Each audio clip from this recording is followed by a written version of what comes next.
Matahong Materno Creations ng Kapiznon kay Ilonggo designers ni inspirasyon ng mga paintings sa national artist Aton Tukibon. Si John Sala nakatutok. Fashion is passion. Kagang Kapiznon designer nga si Peach full of passion gid ang iya mga obra maestra.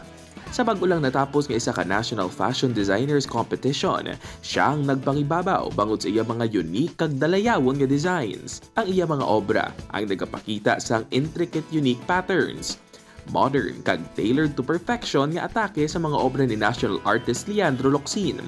Napunan sang dedikasyon ng iya mga obra nga nanginbuhi kag wearable version sang architectural works.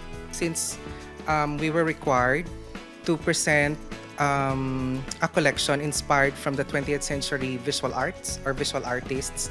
So I picked the works of Leandro Locsin, which is the brutalism architecture. Mga obra naman ni national artist for visual arts ang nangin inspirasyon sa maging pasalida sang Ilonggo designer si Ram Silva sa nasambit man nga kompetisyon. Ang mga creations ini ang nagapakita sang kabuhi sa kabukiran. Classic apang may modern take man ang mga ini. Nagapakita man ang mga ini sang pagtamod sa mga local fabrics. Si Ram naman ang nakakuha sang third place sa nasambit man nga kompetisyon. Ang kadalag-an naman ni Peach nga isa ka manunudlo sang fashion designing. Ang iya luyag ipakigbahin sa young designers nga iya ginakabig nga futuro sang fashion sa pungsod. My one goal actually of joining this competition is to inspire the young designers here in the province, because sometimes diba do wala kita diri kitaan. Upod kay Hans Desierto, John Sala, One Western Visayas.